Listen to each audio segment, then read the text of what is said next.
La 2 era D. La 3 D. La 4 4C, ¿no? La 5 listo. Entonces, hoy día vamos a hablar sobre pérdida de peso, disminución de peso, adelgazamiento. Es decir, cuando uno recibe un paciente que le dice, doctor, estoy perdiendo peso, ¿no? Como cualquier otro motivo de consulta, lo primero que uno tiene que preguntar, todos los aspectos alrededor de esa primera molestia. Doctor, estoy con cefalea, doctor, otra vez se me dolor de cabeza, estoy con diarrea, estoy con dolor de barriga, etc. Todas las preguntas que vienen a continuación son alrededor de esa molestia del paciente, para uno poder interpretar qué es lo que está pasando con ese paciente.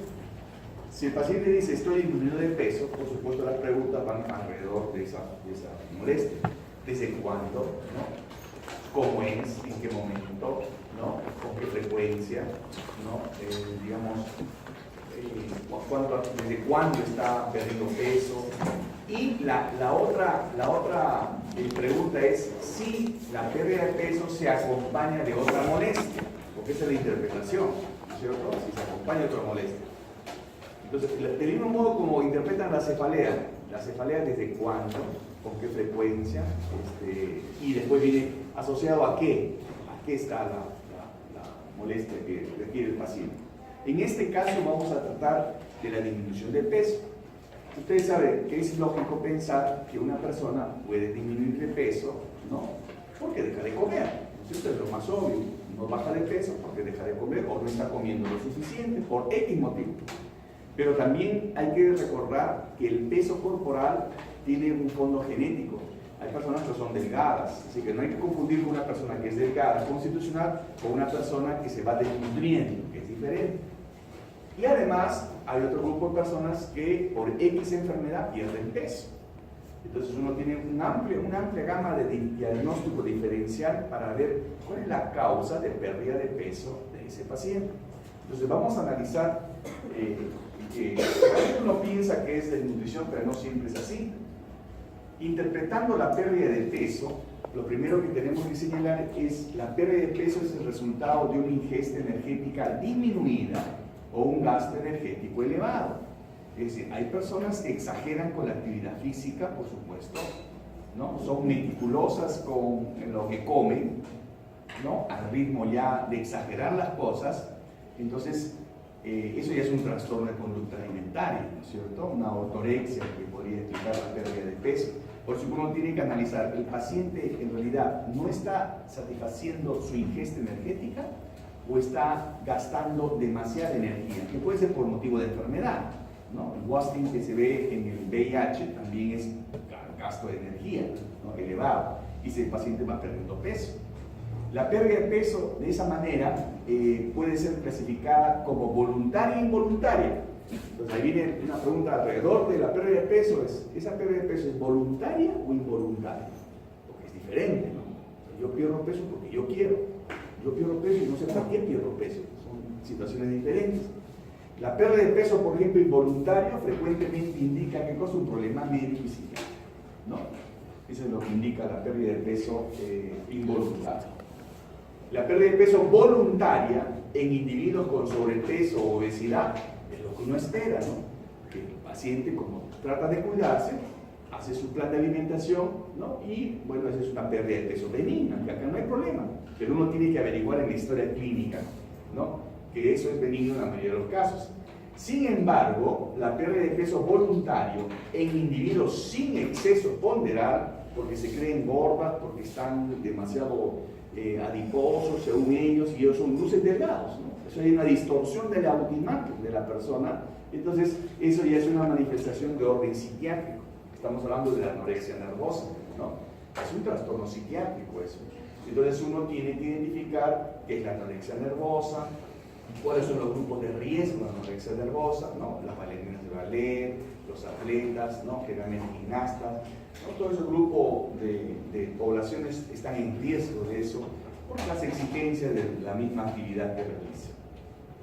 Bien, ¿Cuál es la definición de pérdida de peso? Acá también hay ciertas contradicciones, pero los puntos de corte nos ayudan un poco a diferenciar si realmente este paciente está perdiendo peso.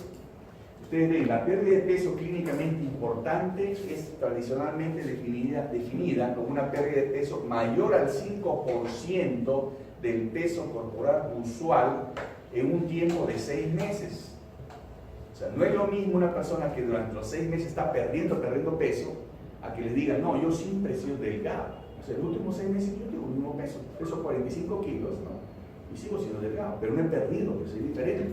Por eso es la cronología de los hechos, es importante, y eso lo van a tener más en cuenta cuando hago la historia clínica en semiología, pero esa es una parte importante para entender cómo se produce la pérdida de peso en una persona.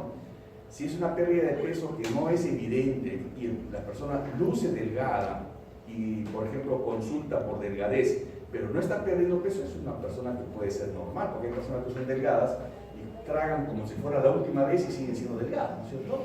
Eso es algo que nos iríamos a explicar a través de los genes, ¿no? Hay muchos polimorfismos genéticos que explican por qué algunas personas tienen ese hábito delgado, ¿no?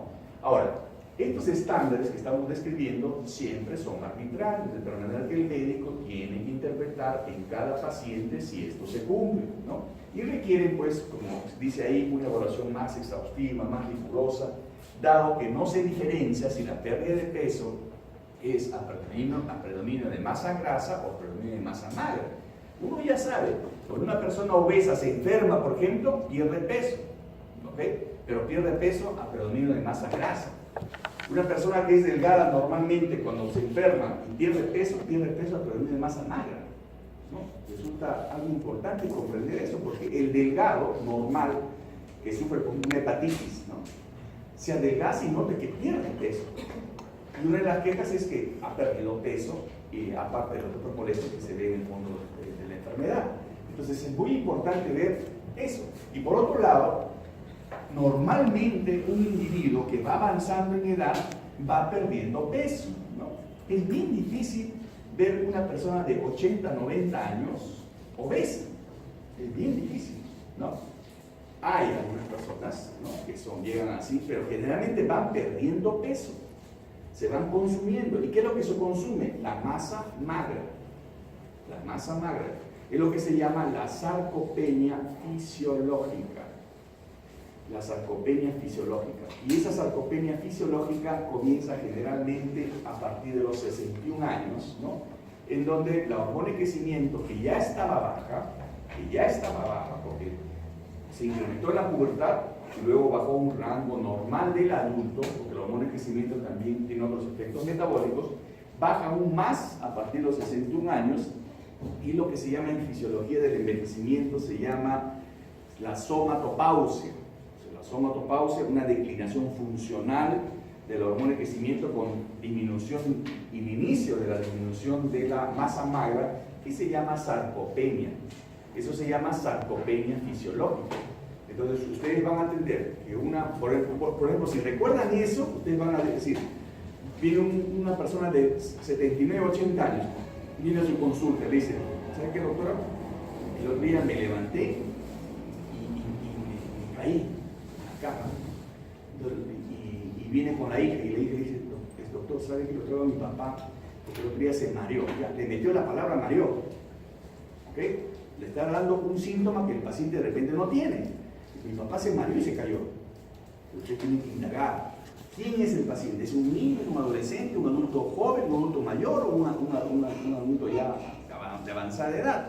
Porque en ese contexto ustedes tienen que interpretar qué pasó con ese paciente que tuvo esa sensación de desvanecimiento. Porque una de las probabilidades a esa edad es que no se haya mareado, ni que tenga problemas neurológicos, sino que no tuvo la fuerza suficiente de levantarse de la cama. Se levantó y se fue adelante o hacia atrás, pero no es neurológico. Porque uno piensa, generalmente una persona de edad es de causa neurológica, uno piensa, uy, ya está mal, el cerebro está funcionando mal, etc., ¿no? Puede ser, pero uno tiene que recordar esta sarcopenia fisiológica que sucede en la célula. ¿De acuerdo? Hay una pérdida relativa de la masa muscular, por lo tanto una declinación funcional. ¿De acuerdo?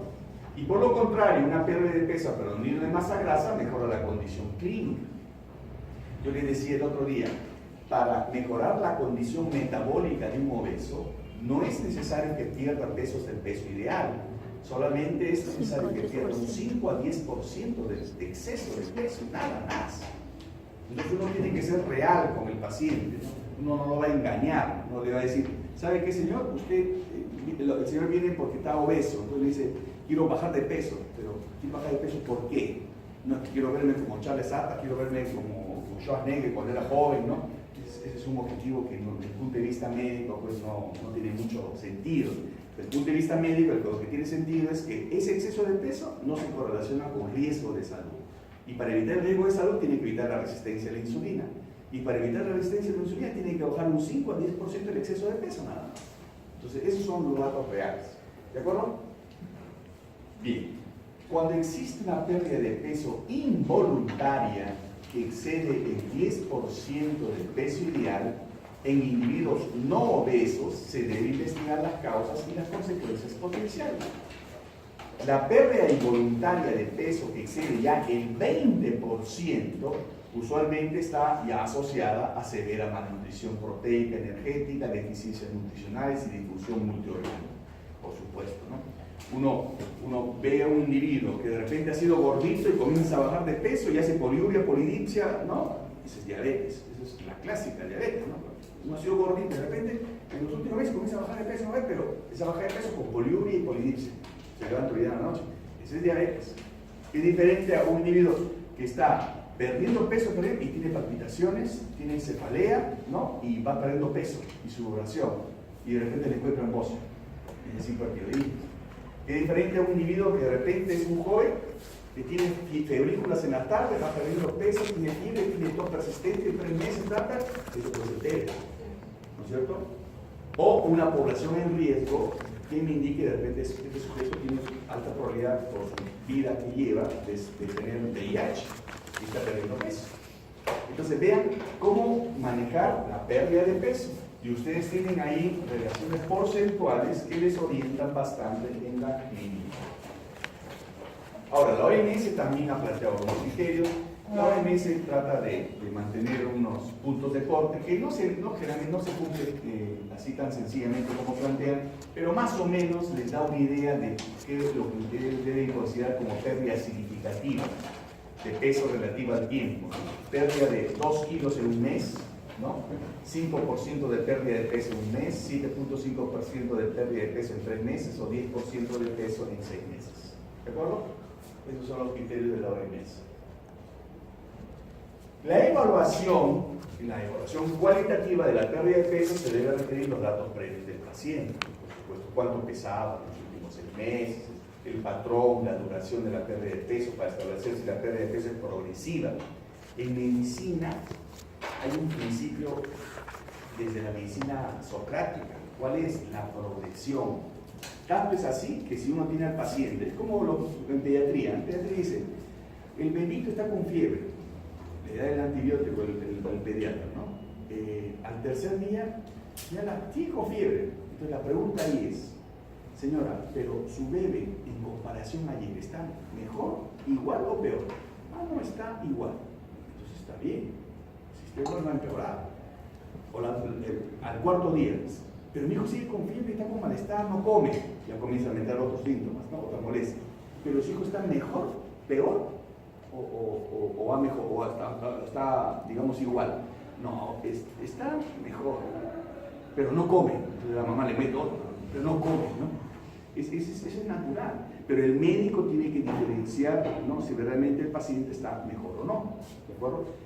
Claro que hay otras que ustedes van a poner en práctica cuando me vuelvo a la práctica pediátrica. Toco el niño, tiene fiebre alta y de repente se va la fiebre y sigue jugando. El otro niño tiene fiebre alta, se le baja la fiebre y está decaído. En 2 situaciones diferentes. Si el niño tiene fiebre alta y le baja la fiebre y está jugando como si nada pasara, no le importa si perdió Perú o no, igualito. Entonces, eso es generalmente de etiología viral. En cambio, el que le baja la fiebre y está con molestias, desganado, ya no es el mismo, está decaído, está sentadito, eso ya no es normal. ¿De acuerdo? Y el otro es las molestias que ustedes puedan tener en el paciente que sucede en la noche, es más patológico si la molestia sucede de día. Si le dice, por ejemplo, doctor, tengo dolor de cabeza, ¿cuándo tengo? En la tarde ya tengo dolor de cabeza. Es diferente a que le diga, doctor, el dolor de cabeza me levantó, estaba durmiendo y me levanté con dolor de cabeza. Esa es otra cosa, es más grave. Eso es más grave. O que diga, doctor, yo tomo agua todo el día, ¿ya se levanta a tomar agua en la noche? No, no tomo agua. A veces son los aguateros, ¿no? Paran tomando agua todo el día, ¿no? Las que se dan de gimnastas, de deportistas, se paran con su agua acostado, ¿no? Entonces, eso traduce la importancia que ustedes tienen que investigar bien acerca de los síntomas. En este caso, ¿no? Si es progresiva o no la pérdida de peso. Si la pérdida de peso es intencional, cambios en el apetito, ¿tiene o no tiene apetito? Como el niño dice, doctor, mi hijo no quiere comer. ¿No quiere comer? ¿No quiere comer? Nada, no quiere comer lo que le sirvo. Y le sirve como chifa. Entonces quiere que coma todo y eso no es así. Entonces hay una mala interpretación. No es que no quiera comer, sino no quiere comer la cantidad que le sirve, que es otra cosa. Entonces ahí viene la diferencia en cómo interpretar el apetito, la ingesta calórica y la actividad física, ¿no? Igual que los gorditos, ¿no? Hace un montón de actividad física. ¿De qué juega fútbol? ¿De qué juega de arquero? Uno tiene que hacer diferencia en el tipo de gasto energético. Establecer si existen condiciones funcionales médicas o psicológicas asociadas a la poca ingesta de alimentos. Claro, las condiciones en las que está el paciente viviendo. Ya en el anciano es clásico hablar de las 9D. Cuando está una persona ya de la tercera edad, uno habla de problemas de la dentición, depresión. Una persona se deprime, deja de comer. Algunos se deprimen y comen más, ¿no?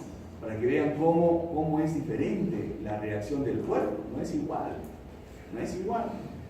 La discapacidad, ¿no? Lo mismo, pues una persona con discapacidad y encima deprimido.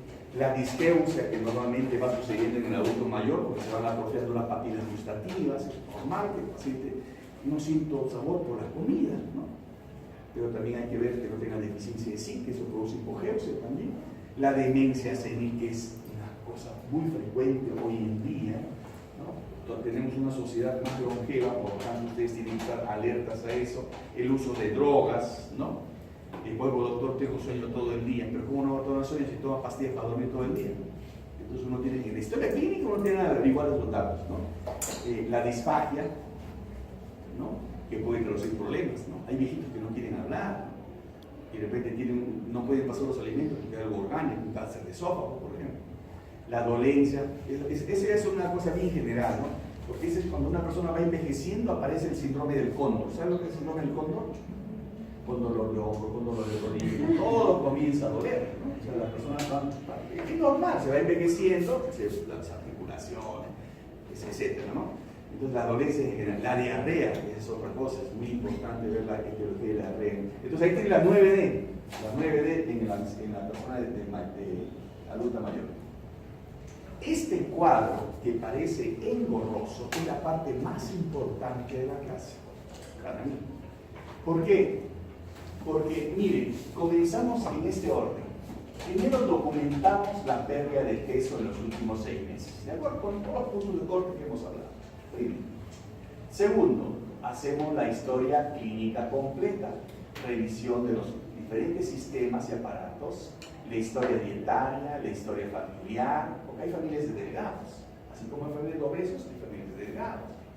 Y a veces la delgadez se manifiesta no en el primer año de vida, se comienza a ver. Los genes son más importantes conforme el hombre va envejeciendo, o sea, a partir de los 2 años sucede la caracterización genética del peso y la talla. Entonces los genes son más importantes conforme avanza en edad femenina, ¿no? Y la parte ambiental es menos importante. Entonces es muy importante ver las condiciones familiares, la historia médica, la historia social, ¿no? Y por lo tanto problemas psiquiátricos, ¿no? Que pueden estar en el fondo, o de repente uso de hierbas, ¿no? prescriptas, el uso de drogas, la imagen corporal. Hay mucha gente que consume hierbas hoy en día, ¿no es cierto? Yo me acuerdo de una persona que era cercana a mí, digamos familiar, ¿no? Y que me decía, yo tengo hemoglobina baja, y no le hacía caso, porque a veces es así, pero los familiares a veces fastidian, entre comillas, ¿no? Y empiezan a hacer preguntas, ¿tú eres médico? Uno cree que uno está digamos, uno le dice, oye, Carlos, a propósito tengo esto, estamos chupando, me está preguntando del diagnóstico, ¿no? Estamos bailando acá, oye, yo tengo dolor de cabeza. Ay, no sé, me dijo, no sé, yo tampoco. O sea, la consulta es el momento adecuado, ¿no es cierto? Entonces, a lo que iba era las hierbas en esta persona, al final tanto me insistía, miren, pasó 6 meses, ¿no? Que me dijo eso. Y no me sube, y el médico me quiere pasar a hematología porque mi hemoglobina sigue baja. Hasta que le pregunté, ¿y tú no tomas nada? No, no tomo nada, yo quiero tomo mi pastilla de hierro. ¿Y nada más tomas? Pero dijo, no tomo nada. Ninguna cosa adicional, la que tomas todos los días diarios, que es fuera de lo común en la población. Ah, sí. ¿Qué estás tomando? Té verde. ¿Por qué tomar té verde? Para bajar de peso. Y el té verde pues tiene una alta cantidad de taninas, ¿no? Y es un nivel de absorción del hierro, de todo lo que digamos, puede absorber esa persona, ¿no? Entonces, la anemia se le dio el té verde y se acabó la anemia, ¿no? Ese es un ejemplo. El otro ejemplo es cuando viene, por ejemplo, una persona, ¿no? que digamos, está comiendo bien y de repente pierde peso, ¿no? O gana peso. Hay drogas que generalmente condicionan la ganancia o pérdida de peso. Ya hablamos de la risperidona la vez pasada, del valproato que condiciona exceso de peso, la risperidona que utilizan los psiquiatras, ¿no? Y hay también el ácido metilfenidato, que lo utilizan realmente también los psiquiatras y los neurólogos para el control de los niños hiperactivos. Y eso quita el apetito, y eso hace bajar de peso. Entonces, por eso la importancia de la historia clínica. Ustedes, lo primero que tienen que hacer bien cuando entren a semiología es hacer una buena historia clínica y no cansarse de hacer historia clínica, ¿no? Porque a veces se van a cansar. Porque imagínense, a las 3 de la mañana, hazte esta historia clínica, el interno tiene esta historia clínica, realmente es el interno. Hazte a las 4 de la mañana, hazte esta historia clínica. Estás como 10 historias clínicas en emergencia, estás como así todo ojeroso, estás así con historia clínica, ¿no? Entonces, esa es la vida, o sea, así es, del médico, ¿no? Entonces uno tiene que ampliar eso en la historia clínica, qué es lo que consume, qué drogas utiliza. Hay mamás que, por ejemplo, o generalmente personas, como le fue bien con este medicamento, le dicen otra vez todo. ¿Han escuchado eso, no es cierto? Y siguen tomando porque le cayó bien. Por eso es que ahí viene la automedicación. Por ejemplo, la ampicilina la malogramos. La ampicilina era un buen antibiótico en los años 50, 60, ¿no? Y la hemos anulado. ¿Por qué? En la farmacia, van a la farmacia, ustedes han visto los farmacéuticos, ¿no? ¿Qué puedo tomar? Ampicilina. ¿Qué puedo tomar? Receta, ¿no? ¿Qué puedo tomar para diarrea? Receta. Entonces ahí malogran los antibióticos. Y eso es otra historia. Entonces, una vez que completamos esta historia completa, vamos al examen físico. Y ahí buscamos pues, posibles malignidades, problemas gastrointestinales, pulmonares, enfermedades psiquiátricas, neurológicas, infecciosas, ¿no? Y en base a los síntomas y a los signos, yo solicito exámenes generales. Comenzando por lo más general, un hemograma, electrolito, calcio, fósforo, urea, creatinina, hemoglobina glicosilada, función tiroidea, pruebas hepáticas, proteínas totales, velocidades de sedimentación y proteínas C reactivas, que son proteínas de respuesta inflamatoria, que me indica si la persona tiene alguna inflamación o infección, uroanálisis, hemocultivo, ¿no? Radiografía de tórax, todos estos exámenes. ¿Por qué? Porque en base a eso y sumado a los resultados de la historia, el examen y las pruebas estándar, uno puede sospechar en posibles malignidades o posibles problemas gastrointestinales, infecciosos o deficiencias nutricionales. Entonces miren este orden. Este orden es el mismo prácticamente que ustedes tienen que seguir para evaluar a un paciente, para que haya una adecuada interpretación de los hallazgos que ustedes están haciendo. Y acá viene la parte importante. Si no hay una etiología identificada, hay que reevaluar al paciente entre 1 a 6 meses, ¿no? Revisar la historia dietaria, posibles condiciones psiquiátricas, ¿no? O ingesta, digamos, no reportada de drogas o medicamentos y nuevas manifestaciones de malignidad oculta, ¿no? Entonces, acá es bien importante. Yo no sé si les conté la vez pasada que cuando me encontré con un médico de 85 años, yo le dije, ¿cómo está usted, doctor? Yo, asintomático. Yo digo, 85 años, y no tiene nada, está provocado, debe tener. Por eso digo, estoy asintomático. Y eso es algo bien lógico, por eso uno debe buscar malignidades ocultas a veces, ¿no? Entonces, y esto es importante, cuando ustedes no encuentran digamos, la causa de esa molestia, ¿qué tiene que decir? ¿Sabe qué, señor, señora? Esa pérdida de peso aparentemente no encuentro nada, ¿no? Los exámenes no me ayudan, trato de investigar, así que lo que vamos a hacer es un proceso de observación. Vamos a evaluarlo de acá a 2 meses, 3 meses, a ver cómo va. Así es el médico, tiene que observar la progresión. O sea, ahí ve uno si empeora o no empeora. Por eso es que esta tabla les dice más o menos cómo actuar en toda, digamos, evaluación del paciente, en este caso por pérdida de peso, pero en cualquier otro tipo de situación. Acá está un cuadro donde dice, miren, cómo la pérdida de peso uno lo tiene que interpretar por la molestia o cuando el paciente refiere o no refiere el apetito. No es lo mismo la pérdida de peso con apetito disminuido que la pérdida de peso con apetito aumentado. No es lo mismo. Señor, ¿usted está perdiendo peso? ¿Cómo está su apetito? Yo tengo hambre porque se fue la última vez. Y sigo perdiendo peso, eso es diferente. A que me diga, doctor, estoy perdiendo peso y el apetito se me ha ido totalmente.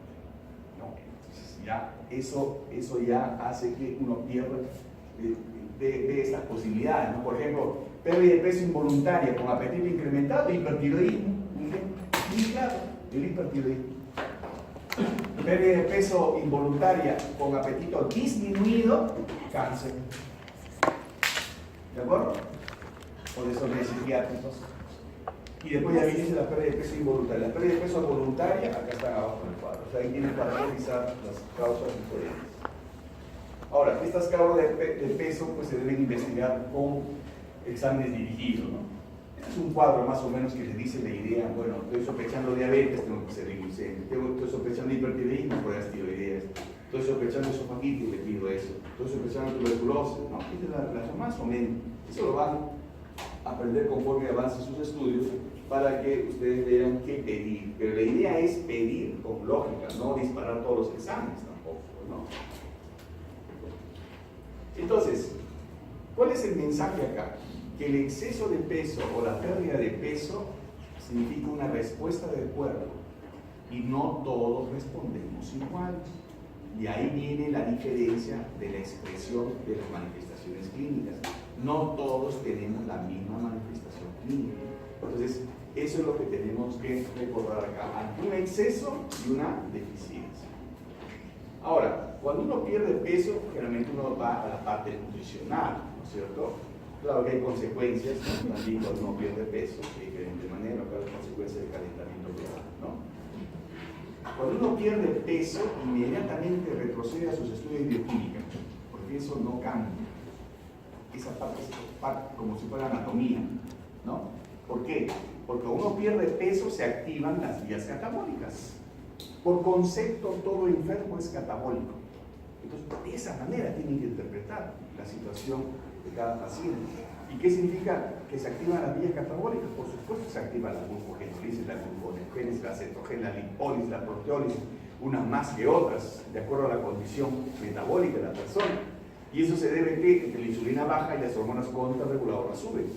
Ese es el orden. Y eso se ve en el periodo interprandial, en el ayuno corto, en el ayuno prolongado, en la desnutrición y en cualquier situación que provoque baja de peso. Esa es la respuesta metabólica. Entonces, eso no se olvide para que puedan interpretar los exámenes auxiliares de manera adecuada.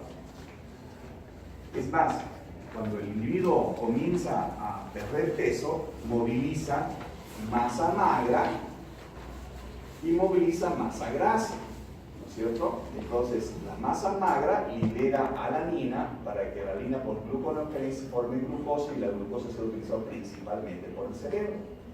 Los adipocitos, por supuesto, liberan ácidos grasos libres y glicerol. El glicerol hace lo mismo que la alanina, se convierte en glucosa. Y el ácido graso libre libera cloruro cetónico que utiliza el músculo, ¿no? Para mantener la actividad física. Y con el tiempo lo utilizan inclusive el tejido del sistema nervioso central. Eso lo hace el adipocito. Entonces miren cómo esta movilización hace perder peso, masa magra, masa grasa. Pero esto tiene sus sentidos, ¿no? El individuo comienza a perder peso por una situación que lo obliga a perder peso, ¿no? ¿Qué lo obliga? A que sus sustratos energéticos no están llegando de manera adecuada, ya sea porque no lo consume, o ya sea porque no los absorbe, o porque no los utiliza de acuerdo al proceso de fondo, los utiliza mal, ¿no? De acuerdo a la patología o enfermedad.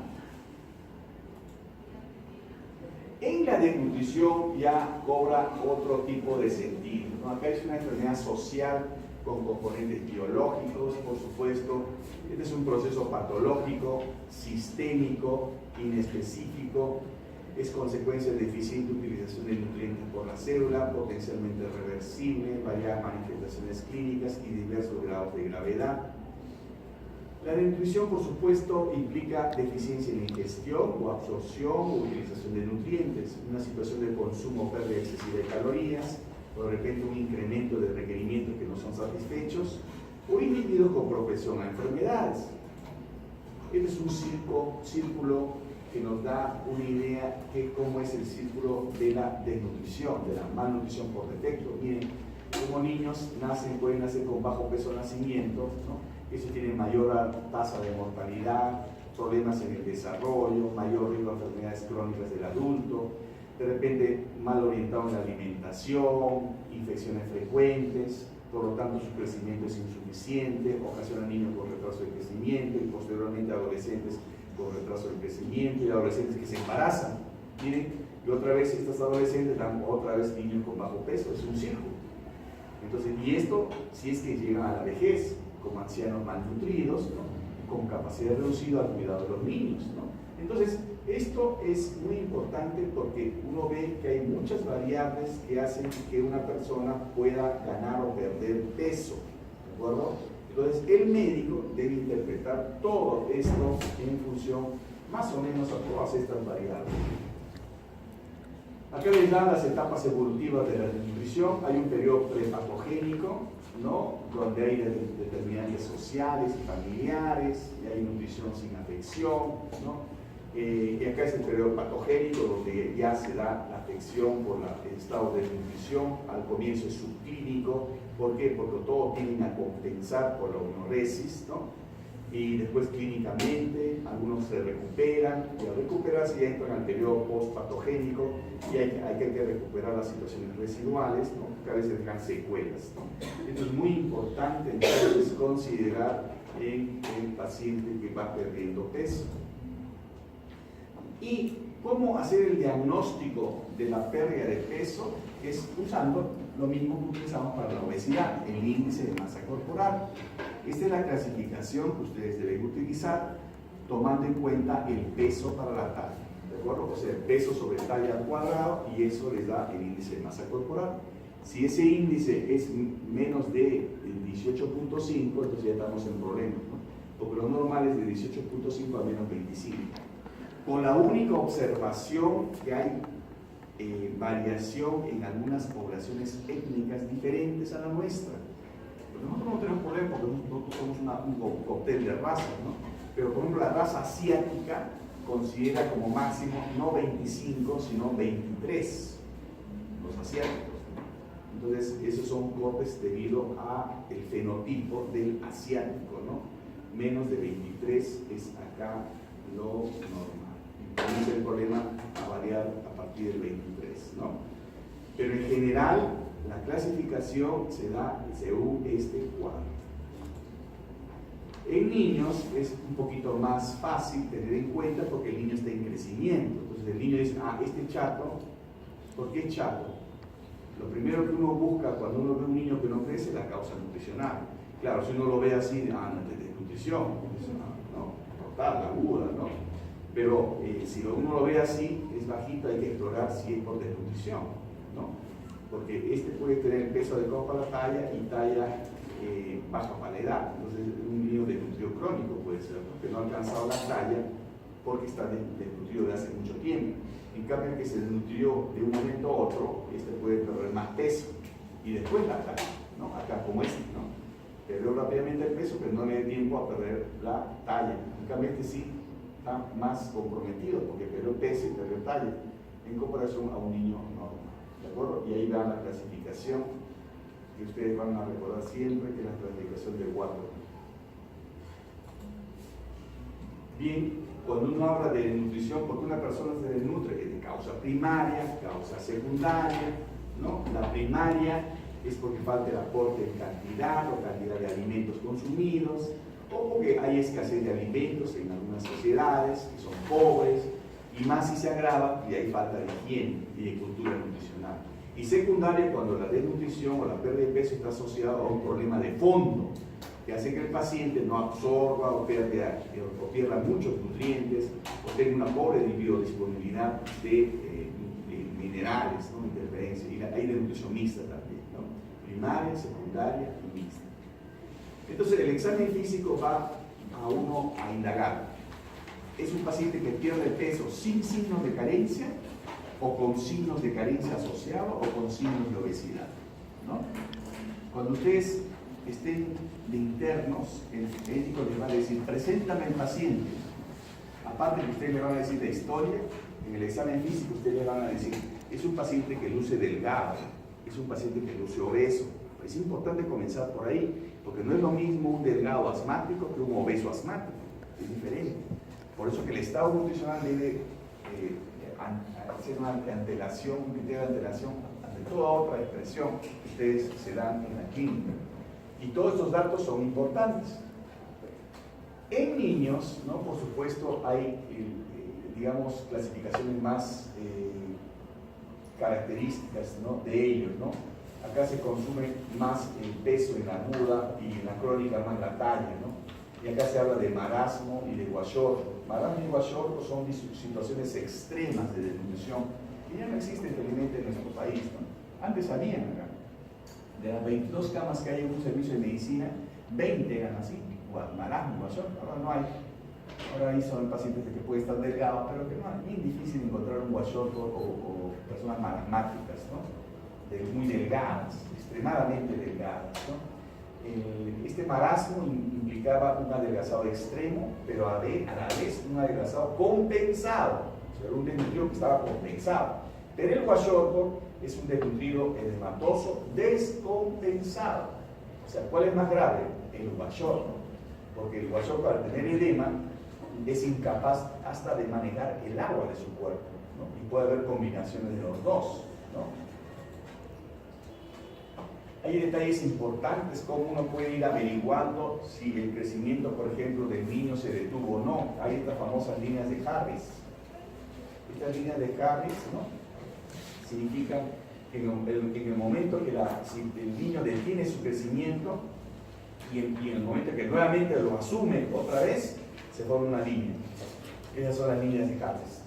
Entonces, acá pasó algo en la historia de ese niño, acá pasó otro, acá pasó 4 eventos que hicieron que el niño no creciera y después comenzara a crecer. Esas son las líneas de Harris.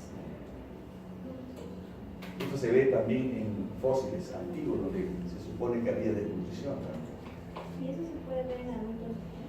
En adultos no, porque el adulto no crece.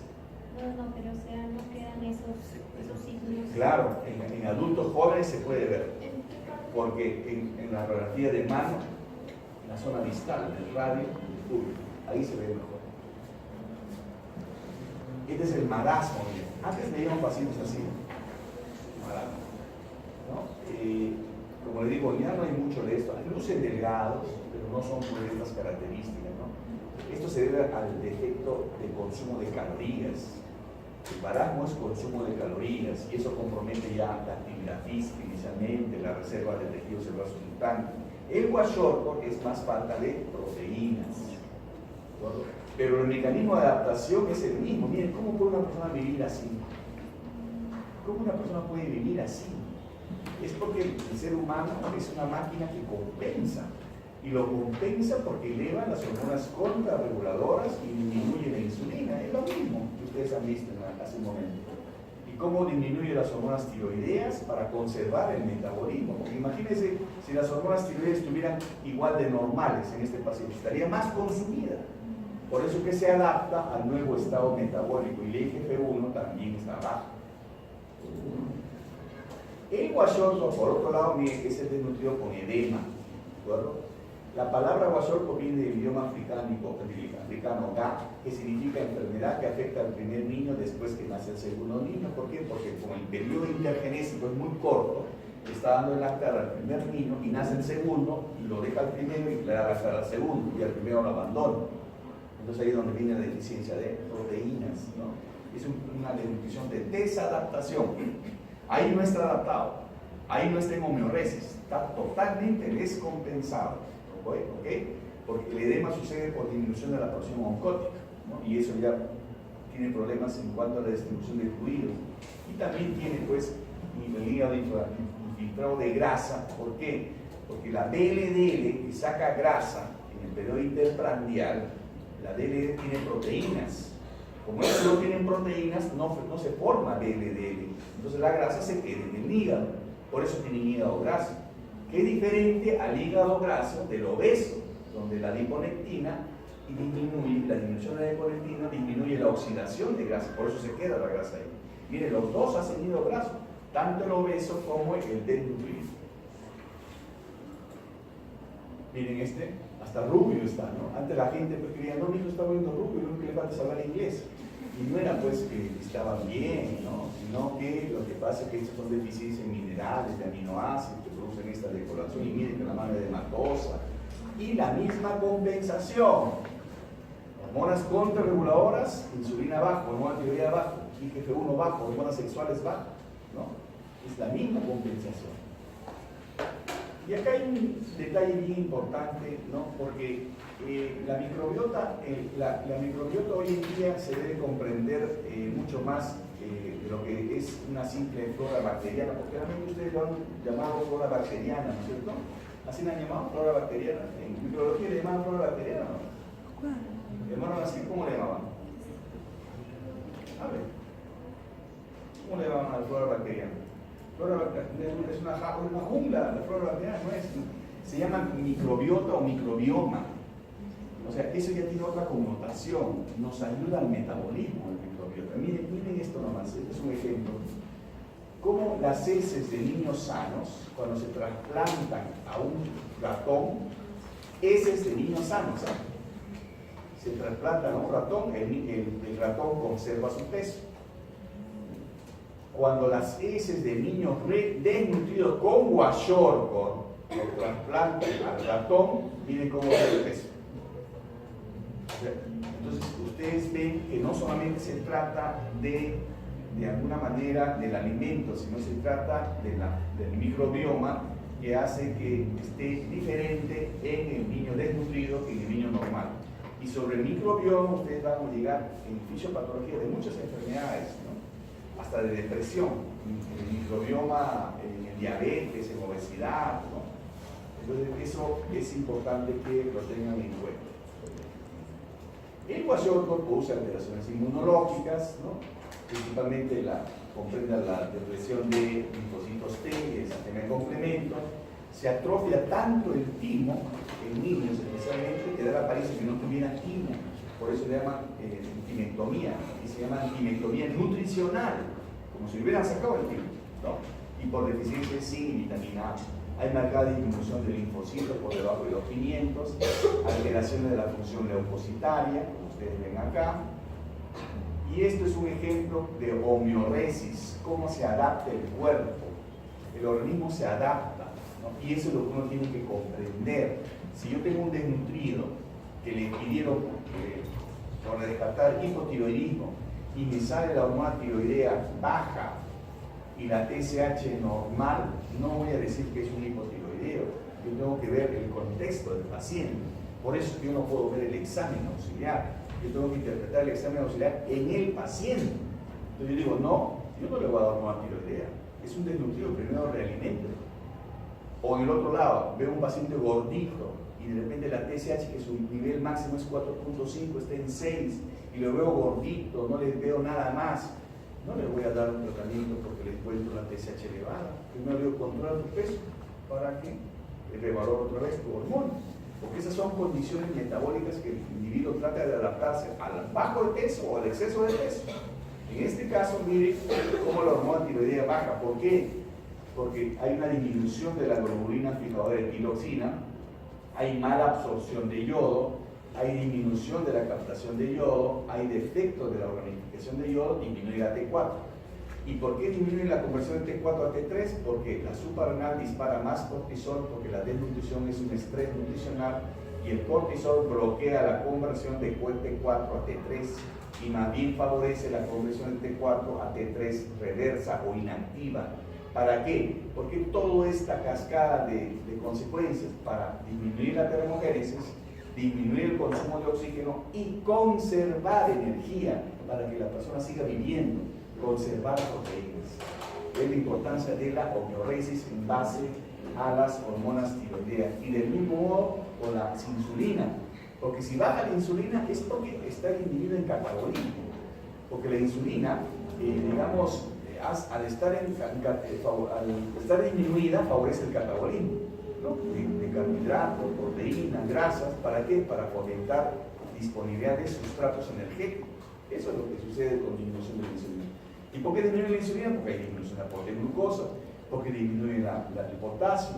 ¿Y por qué disminuye el potasio? Porque hay un exceso de secreción de aldosterona, ¿no? Hay exceso de secreción de cortisol, disminuye la interleuquina 1 y disminuye la secreción de insulina. O sea, tiene motivos para que disminuya la insulina. Y lo mismo cuando sucede con la hormona de crecimiento. Miren acá, al comienzo la hormona de crecimiento baja y el IGF-1 baja, ¿no? Estos son los motivos, disminuye las proteínas y aumenta la proliferación de algunos aminoácidos. Pero acá lo importante es que al bajar la IGF-1, en un momento compensa con aumento de GH.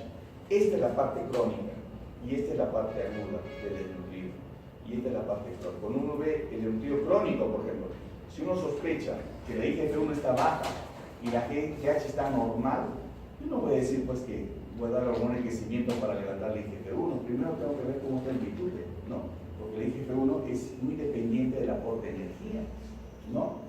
Entonces, ¿y por qué se eleva la GH? Porque esto provoca lipólisis, mayor movilización de ácidos grasos al hígado, y el hígado produce cuerpos cetónicos para que sea utilizado como fuente de energía, ¿no es cierto? Todo esto también es consecuencia de la homeoresis. Estos son los parámetros bioquímicos más utilizados, ¿no?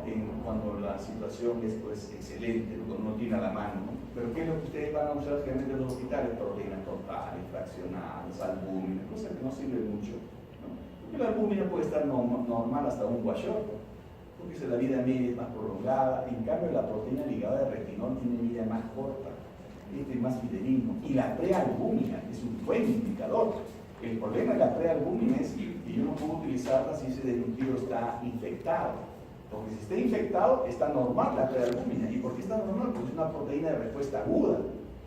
Por eso es importante que ustedes revisen respuesta inflamatoria. Porque ustedes van a tener individuos con respuesta inflamatoria. Entonces tienen que saber qué es lo que pasa en ese individuo que tiene respuesta inflamatoria, cómo es la expresión clínica y cómo varían los exámenes auxiliares. Entonces, el sistema inmunológico se afecta, ¿no? La inmunidad mediada por células, la función fagocitaria, el sistema de complemento, la concentración de IgA secretor y la producción de citoquinas. Este es el edema, miren, OVEA, ¿no? Cómo deja la huella al reprimir el edema. Miren la citis. Y miren cómo están ustedes en este momento. Un selfie, es un selfie. Este es muy interesante, esto lo encontré hace poco, ¿no? Mire, descripción del padecimiento y muerte por hambre. Miren, los alemanes, los nazis, ¿no? ¿Quién más va a hacer esa descripción? Es sobrecogedora la lectura de los acontecimientos por enfermedad del hambre en el huerto de Varsovia durante la Segunda Guerra Mundial, descrito por Friederbaum. Es un desgraciado que observó cómo se desnutría la persona y fue descubrir cómo se desnutría, cómo moría. ¿Se imaginan eso, no? Y este mismo sujeto, este es lo que ha escrito él, ¿no? Entre comillas, entre los síntomas iniciales se encuentran la sequedad de boca, rápida pérdida de peso y una ansia constante de alimento. Desgraciado. Mira acá. Cuando el hambre se prolonga, estos síntomas desaparecen, eso es verdad. Porque nuestro sistema nervioso comienza a actuar y eso eleva un poco la glucosa. Ustedes lo deben sentir. Cuando ustedes están poco de la mañana y no han tenido tiempo de almorzar, tienen un hambre de la patada, a la tarde. A las 4 o 5 se le va el hambre. Ya vamos a Está un poco largo, pero le da hambre. Ya a las 7 ya no soportan, porque tienen que comer, ¿no? Pero ese es más o menos parecido a esto, ¿no? Entonces, miren, cuando el hambre se prolonga, estos síntomas desaparecen, pero los pacientes sufren debilidad general e incapacidad para mínimos esfuerzos. Se pasan el día en la cama, abrigados, porque siempre tienen frío. Se vuelven apáticos, depresivos y carentes de iniciativa. Parecen algunos alumnos, carentes de iniciativa. No se acuerdan del hambre, pero cuando ven pan, carne o dulces, se ponen agresivos. Arrebatan la comida y la devoran. A ver cómo. Se ponen como perros enjaulados, ¿no? Eso habrá pasado, me imagino. Mientras la grasa del cuerpo desaparece, la piel se oscurece, seca y arruga. El vello de las axilas y el pubis se cae. Las mujeres dejan de menstruar y se vuelven estériles. Los hombres se quedan impotentes. Los recién nacidos mueren en pocas semanas. Las funciones vitales disminuyen, el pulso se hace más lento, cada vez le resulta más difícil mantener la conciencia. Las personas se duermen en la cama o en la calle y al día siguiente están muertas. Se mueren inclusive al realizar esfuerzos físicos como buscar comida. ¿Se dan cuenta de todo esto? Lo que sucede cuando una persona tiene hambre. Ahora, cuando uno va a realimentar al desnutrido, tiene que tener en mente que lo voy a sacar de la homeoresis, ¿de acuerdo? Y sacarlo de la homeoresis no es sacarlo bruscamente. Si yo lo saco bruscamente, los descompenso. Por eso que la realimentación tiene que ser progresiva. Porque cuando realimentan bruscamente, viene lo que se llama en este caso el síndrome de realimentación. Un conjunto de complicaciones que producen la recuperación nutricional debido al despertar de la ausencia y el estrés metabólico en que se encontraba adaptado el paciente desnutrido. Y mire la clínica: insuficiencia cardíaca, arritmia, alteración neuromuscular, insuficiencia respiratoria, anemia hemolítica, híbrido. Miren todo lo que puede pasar por darle. O sea, yo puedo morir por comer, ¿no es cierto? Entonces, esto es muy importante. Y de igual manera con el obeso. Ya les dije la vez pasada que el obeso también tiene que perder progresivamente el peso, si no, no va a controlar el peso. Por supuesto que no todos son iguales. Alguna persona tiene mucha facilidad para controlar el peso y subir o bajar el peso. Estos son los genes. Entonces, y este es el mensaje, ¿no?, de los determinantes del curso de la vida, donde ustedes pueden ver pues, que hay una serie de variables que pueden influir en el desarrollo humano, especialmente en la parte nutricional, que tiene que ver muchas veces con falta de educación, no solamente sexual, sino en salud, en nutrición, ¿no?, o el uso de drogas, ¿no?, dietas no saludables, ¿no?, etc. O el acceso a la salud, ¿no?, o al control prenatal. Todo esto es interesante que lo lean, porque todo esto influye en lo que va en el crecimiento y el mantenimiento del peso del sujeto. 9 de cada 10 especialistas en nutrición recomiendan la comida baja en calorías. Preguntas. ¿Preguntas? Ya, la delegada, ¿cómo está? Tiene historia clínica, ¿no? ¿No tiene historia clínica? Saquen su historia clínica, por favor.